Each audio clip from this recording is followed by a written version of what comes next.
जी इफ्तिताही कलामात के लिए जिंदगी दी है जिंदगी दी है तो जीने का हुनर भी देना, पाँव बख्शे हैं तो तौफीक़े सफ़र भी देना। गुफ्तगू तूने सिखाई है कि मैं गूंगा था, अब मैं बोलूँगा तो बातों में असर भी देना। तहजीबों के फसील पर जलते हुए रोशनी के सबसे रोशन चिराग सदरे मुशायरा जनाब हिदायतुल्लाह शमसी साहब गुफ्तगू में बसीरतों को तकसीम करने और अपनी बातों से सामईन को मज़ीद ज़हीन बना देने का हुनर रखने वाली शख्सियत जनाब ज़फ़र मोहम्मदी साहब इस आबो गया मैदान में मुशायरे की शक्ल में एक चिराग रोशन करके मुहज़्ज़ब सामईन को इकट्ठा करने का बीड़ा उठाए हुए और अदब को मज़ीद मुल्की पैमाने पर जमहूरी मज़ीद इसको बेहतर बनाने की कोशिश करने वाले मुशायरा कन्वीनर जनाब अरशद सिद्धार्थ नगरी साहब, उर्दू अदब की शाहजहानी शख्सियात, अस्सलाम वालेकुम।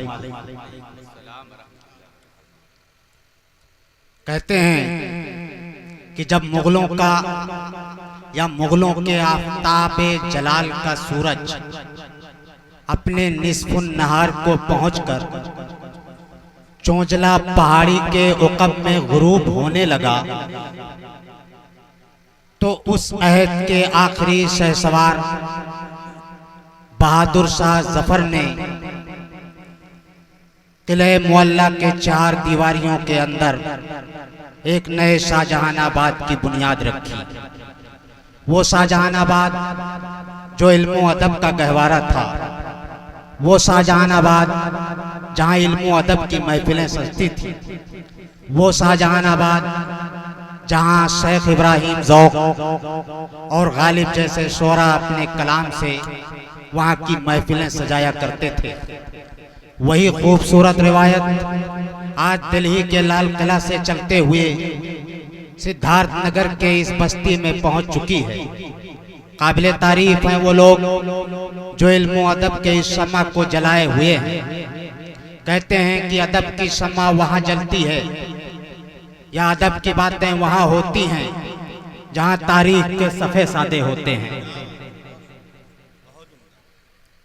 और सामईन वो दौर चले गए या वो दिन लद गए जब गजल तन्हाइयों का गीत और दिन गुजारने का संगीत हुआ करती थी। दौरे हाजिर में खारजार रास्तों पे चलकर या वक्त के सामने ठहरकर वक्त की आंखों में आंखें मिलाकर शायरी की जबान में बात करने का नाम गजल है। कहा जाता है कि जब वक्त को एक शायर ने देखा तो लाल किला के मुशायरे में सामईन को मुखातब करते हुए कहा था कि अब जो फैसला होगा यहीं पर होगा, हमसे अब दूसरी हिजरत नहीं होने वाली। इमरजेंसी के कर्ब को जब इस मुल्क ने देखा तो साबिक वजीर आजम इंदिरा गांधी के सामने बिहार के एक शायर ने शेर पढ़ते हुए कहा था कि दामन पे कोई छींट न खंजर पे कोई दाग, तुम कत्ल करो हो कि करामात करो हो। ये शायरी का कमाल है। जानिसार अख्तर ने कहा हमसे पूछो कि गजल क्या है, गजल का फन क्या, चंद लफ्जों में कोई फूल समा दी जाए। ये गजल मीर की पढ़ता है पड़ोसी मेरा, एक नमी सी मेरे दीवार में आ जाती है। या शायर ने कहा कि मैं तो गजल सुना के तन्हा खड़ा रहा, सब अपने अपने चाहने वालों में खो गए। सामईन, ये गजल की तारीफ और गजल का पस मंजर भी बड़ा अजीब व गरीब है। सुकरात के जहरे हलाहल से लेकर ईसा मसीह तक और श्री राम के वनवास से लेकर पैगंबर इस्लाम हजरत मोहम्मद तक यकीनन कह सकते हैं कि पिछले 5000 साल तारीख को जिस सलासत, जिस रवानी और जिस खूबसूरती के साथ गजल ने अपने दामन में समोया है, इसका कोई वजूद और सानी नहीं है। शायर ने कहा कि है राम के वजूद पर है राम के वजूद पे हिंदुस्तान को नाज, अहले नजर समझते हैं उसको इमाम हिंद। शायर ने कहा कि मरियम कहाँ तलाश करे अपने नूर को, हर शख्स के गले में निशानी सलीब था। और जंग आजादी के बाद जब चौराहों की आग घरों के 4 दीवारियों से टकराई, तो उस आलम में एक शायरा ने अपने घर के 4 दीवारियों में बैठकर शेर कहा था कि पाबागिल सब हैं, रिहाई की करे तदबीर कौन, दस्त बस्ता शहर में खोले मेरी जंजीर कौन, मेरी चादर तो छिनी थी शाम की तन्हाई में, बेरदाई को मेरे फिर दे गया तशहीर कौन। ऐसे संजीदा मसाइल की तर्जुमानी आपको शायरी में मिलेगी और ऐसे संजीदा मसाइल के पहलू आपको मुशायरों में मिलेंगे। काबिल मुबारकबाद एक बार मैं फिर कहता हूँ अरशद सिद्धार्थ नगरी साहब को कि ये शमा उन्होंने रोशन की है, एक खूबसूरत शमा, क्योंकि शिकवे जुल्मते सबसे तो कहीं बेहतर है अपने हिस्से का कोई शम्मा जलाते चलिए।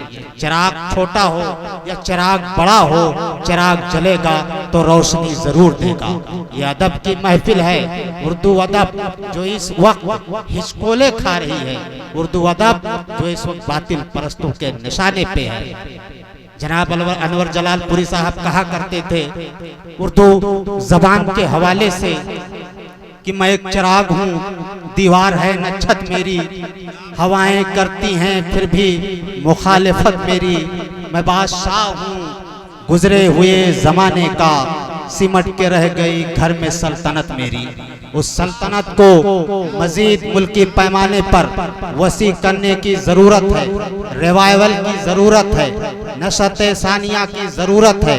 उर्दू अदब के सहरा, और ये सहरा उर्दू अदब को आगे ले जाने का आज जनाब सिद्धार्थ नगरी के सर है, अरशद सिद्धार्थ नगरी साहब के हवाले है। और उस चीज को पैगाम आप, उस चीज को बेहतर आप बनाएंगे, ये सामईन बनाएगी, क्योंकि ये तहजीबी मुशायरा है। और मुशायरों की तहजीब, या कौन सी कौम कितनी तहजीब याफ्ता है, कौन सी कौम तहजीब याफ्ता के आला मेयार पे है, अगर उसकी तस्वीर की कोई सूरत निकलती है तो सदर मोहतरम साहब वो मुशायरों की सूरत हुआ करती है। मुशायरों से उसके तहजीबी इर्तिका की पहचान हुआ करती है, क्योंकि जो सामईन या जो कौम अपनी जबान को भुला देती है, अपने अदब को भुला देती है, अपनी तहजीब को भुला देती है, तो वो कौम जिंदों में मुर्दा होती है। आज आप शायरों को सुनिए, शायरी को सुनिए, बेहतरीन अशार पे आप दाद दीजिए, खुल के दाद दीजिए, लेकिन खुदा रा ऐसे लफ्जों या ऐसे फकरात या ऐसे जुमलों का इस्तेमाल मत कीजिएगा जो आप पर और जिला सिद्धार्थ नगर के तहजीबी रिवायत पर बदनुमा दाग हो। कहते हैं कि गिरो झरने की तरह जो पर्वत की ऊंचाइयों से गिरकर भी अपनी सुंदरता खोने नहीं देता और मैलानी में मिलकर उसको सैराब किया करता है। तो आप दाद दीजिए, मजे लीजिए। और इस कहते हैं कि अगर आप मुशायरे में आए हैं तो कम से कम एक शेर आप यहाँ से लेकर जाइए, और उस शेर को अगर आप यहाँ से लेकर चले गए, अपनी जबान पे रट लिया, उसको याद कर लिया, तो यकीन मानिए मैं समझूंगा ये मुशायरा कामयाब हो गया। और मैं समझूंगा कि उर्दू अदब के सामईन अभी जिंदा हैं, उर्दू के मतवाले जिंदा हैं, और उस वक्त तक जिंदा रहेंगे जब तक अरशद सिद्धार्थ नगरी जैसे लोग अपने दौर में या अपने इलाके में इस तरह के प्रोग्राम का इनेकाद करते रहेंगे। मैं अपनी बातों को और मजीद नहीं बढ़ाऊंगा। एक वाकया मैंने सुना है कि एक जगह कोई मुकर्रिर साहब थे, लंबी चौड़ी तकरीर कर रहे थे, इत्तेफाक से एक बुजुर्ग साहब आए, उनके बगल में लाठी लेकर खड़े हो गए। तो उन्होंने सवाल किया कि क्या बात है चचा, आप कहीं नाराज तो नहीं है हमसे?